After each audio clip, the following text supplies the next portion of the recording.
Les amis, bonjour. Ravi de vous retrouver pour la paracha de la semaine. Paracha de la semaine, paracha Kitetsé. Paracha Kitetsé nous parle de la guerre, quand nous sortirons en guerre. Elle commence par la mitzvah de sortir en guerre contre nos ennemis. Puis, la Torah nous met en garde d'être vigilants dans notre sainteté, même pendant la guerre.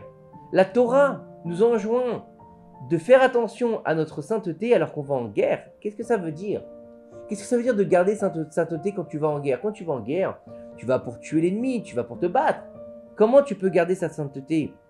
Il est écrit, quand tu marcheras en corps d'armée contre tes ennemis, tu devras te garder de toute mauvaise action. Le sens du verset est que lorsque nous devons entrer en guerre contre un ennemi, nous devons nous méfier de tout péché, de toute iniquité.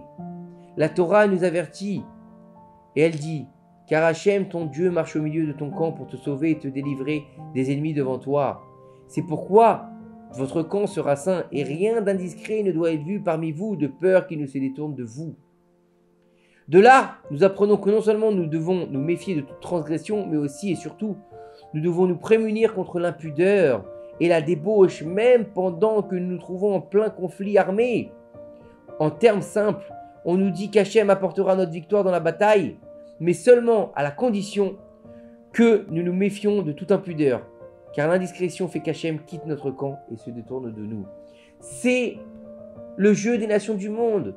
Ah, on est en guerre, on fait ce qu'on veut. Ah, je suis en guerre, c'est mon ennemi, donc la jeune fille là-bas qui est une prisonnière de guerre, je peux faire ce que je veux avec elle, je peux m'amuser, je peux en abuser, je peux rentrer dans les maisons et faire tout ce que je veux, tuer, violer, c'est pas un problème, je suis en guerre, je mets tout ça sur le dos de la guerre, non. Dieu te dit dans la paracha de la semaine, bien que tu sois en période de guerre, bien que tu sois légalement autorisé à faire des choses qui ne sont pas forcément belles, comme tuer quelqu'un, va pas faire n'importe quoi, va pas te permettre des choses en plus que ce que la Torah te permet. Va pas, parce que tu dois tuer ton ennemi, va pas devenir un barbare. C'est-à-dire que tu l'as tué, il est mort. Non, il faut que tu sois cruel. Il faut que tu coupes des parties de son corps et tu les ramènes comme trophée de guerre ou des choses comme ça. Chas v'shalom. Ne deviens pas cruel comme tes ennemis. Reste dans la sainteté et la pureté qu'Akadosh Baruch Hu a donné dans ton camp. Rabbi Ariel Lelbich Alberstam explique ce verset en expliquant que chaque juif possède en lui le saint nom El, qui brille à travers chacun de nous. Cependant, quand un juif faute et s'engage sur le mauvais chemin et ruine sa modestie, alors le saint nom est renversé et se transforme en Lo, qui est le nom d'une clipa impure. La Torah nous a enseigné ce secret dans ce verset. S'il y a un homme parmi vous qui n'est pas pur, car ils ne sont égarés du chemin de la pureté et se sont accrochés au chemin de l'impureté contrôlé par le mot Lo. Alors, qu'est-ce qu'on doit faire ? On doit le sortir du camp. Pourquoi ? Pourquoi on va devoir sortir cet homme du camp qui est impur ? Alors qu'on va aller en guerre, on s'en fout de son impureté. C'est un bon soldat, garde un bon soldat. Non, pas du tout. C'est pas ça dans l'armée du peuple d'Israël. C'est de garder la pureté du camp. Un seul est responsable de beaucoup. Pourquoi ?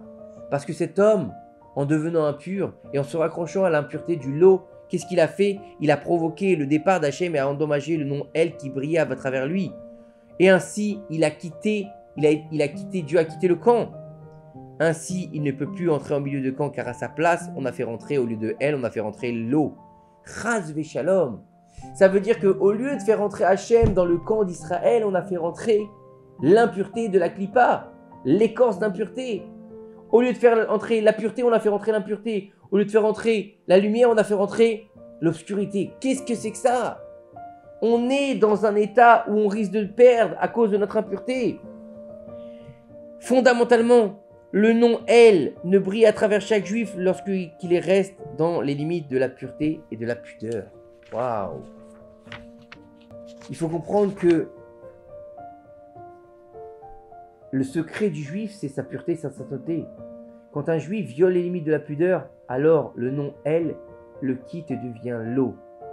Dans notre paracha, la Torah nous enseigne que lorsque les enfants d'Israël sont forcés d'entrer en guerre contre leurs ennemis, ils n'ont pas à craindre ni à s'inquiéter, même s'ils sont plus forts, même s'ils sont plus grands, même s'ils sont plus nombreux, ils s'en foutent de ça. La Torah ne nous met pas en garde contre les ennemis selon leur fonction leur fonction, leur façon de se battre, leur armement, ça on s'en fout. D'accord? Quand ils sont sortis d'Égypte, c'était encore des esclaves. Ils ont pourtant battu Amalek. Lorsque Moshe a fait la guerre contre Sichon et Og, alors que c'était des géants, il les a terrassés. C'est pas le nombre, c'est pas la capacité, c'est pas l'armement, c'est pas à quoi ils ressemblent. Ça, c'est pas le problème. Akadosh Baruch Hu, il nous dit, bien que l'ennemi il est beaucoup mieux que toi, beaucoup plus entraîné, des armes de pointe, qu'il soit prêt à nous attaquer avec des stratagèmes plus sophistiqués les uns que les autres, nous n'avons rien à craindre. Pourquoi? Parce qu'Akadosh Baruch Hu marche devant nous. Comme on le dit dans la Shiratayam, Hachem Ish Milchama, Hachem c'est l'homme de guerre, il marche au milieu de nous, et il nous protège. Comme il est écrit dans la paracha, car Hachem, votre Dieu, marche au milieu de votre camp, pour vous sauver et de vous délivrer des ennemis devant vous. C'est pourquoi votre camp sera saint, et rien d'impudique ne doit être vu parmi vous, de peur qu'il ne se détourne de vous. Ça veut dire que si la présence divine sort du camp, on est à la merci de nos ennemis. Je délivrerai tes ennemis de devant toi. Il ne sera pas nécessaire d'avoir à courir après nos ennemis. Hachem les mettra devant nous et ils trébucheront devant nous dans la peur et la débâcle. Car votre camp sera saint. La condition de tout cela dépend tout simplement de la sainteté de notre camp. Regardez ce qu'on est en train de dire aujourd'hui. Tu n'as pas besoin d'avoir une armée de points. Tu la prends, tu la gardes pour être rassuré, on va dire, pour assurer le commun des mortels. Mais si tu marches dans les voies d'Akadosh Baruch Hu, même pas ils auront besoin d'utiliser leur force, ces soldats. Même pas ils devront se mettre en danger. Akadosh Baruch Hu sortira et combattra pour nous. Et comme Hachem Yitbarach est avec nous, il n'y a rien à craindre. Si on comprenait aujourd'hui en 2023 de l'ère vulgaire, qu'est-ce qu'on doit faire? Garder notre camp sain pour que nos soldats rentrent à la maison sains et saufs. Mais on aurait tout compris.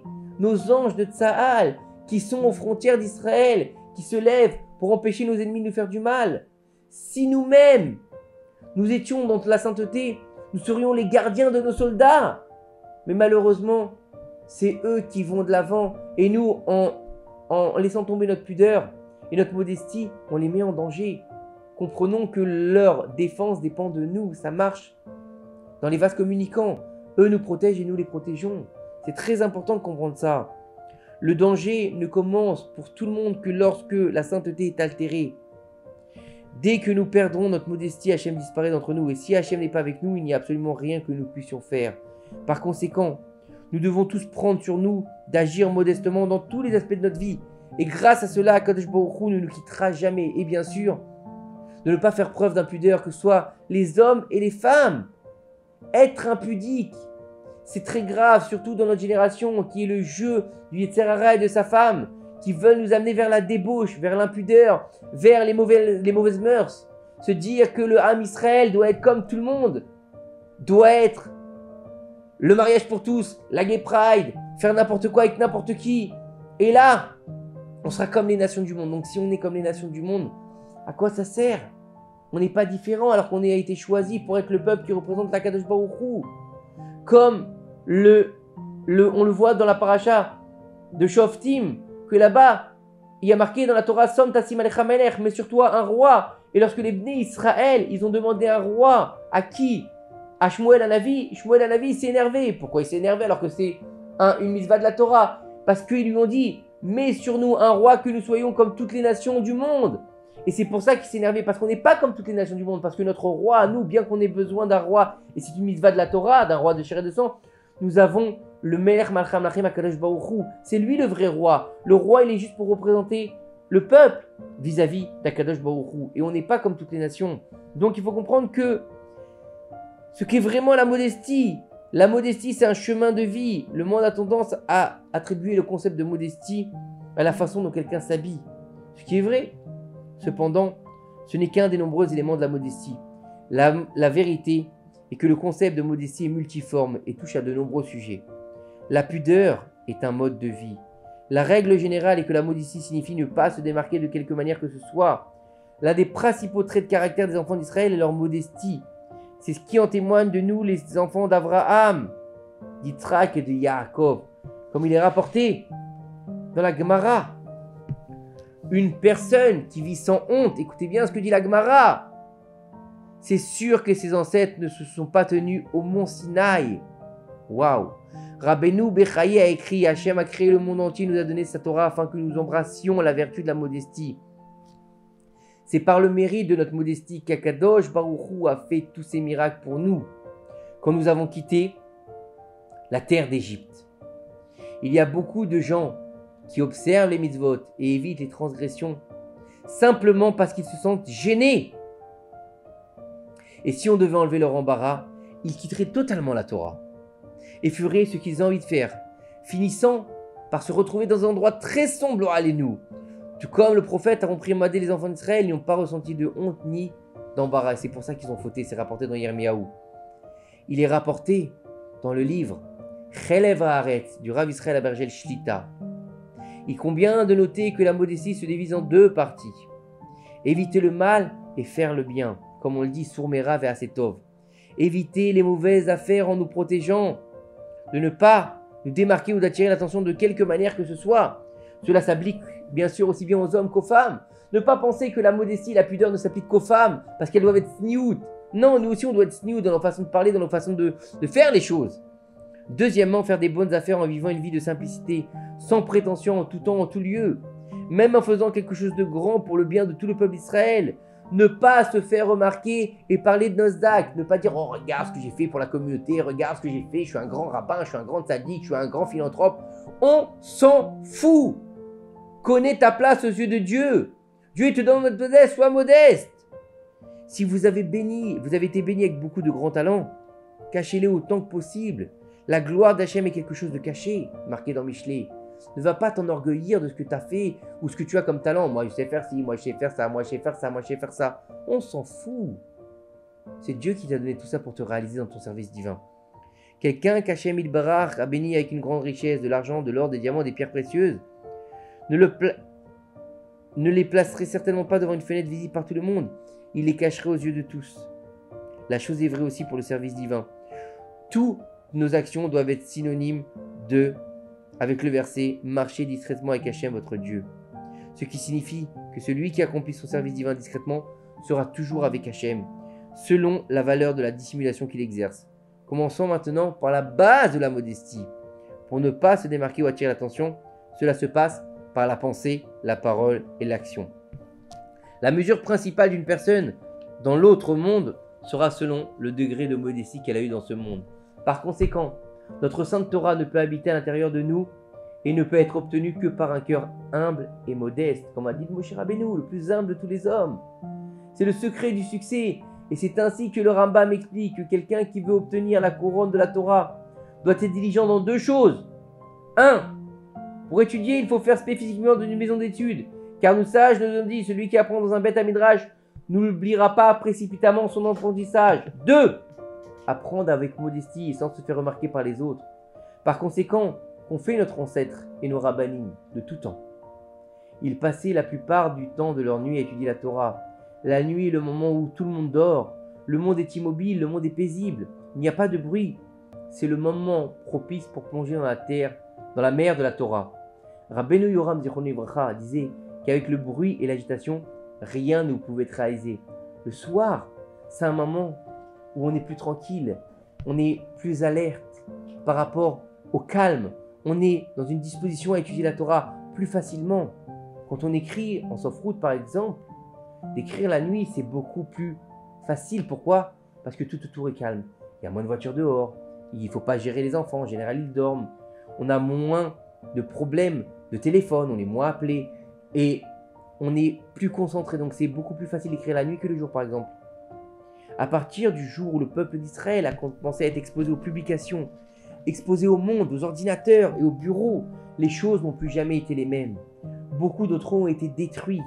Les enfants se sont écartés du chemin de la Torah et des mitzvot et le peuple d'Israël a commencé à s'effondrer. C'est ce qu'on a appelé l'assimilation.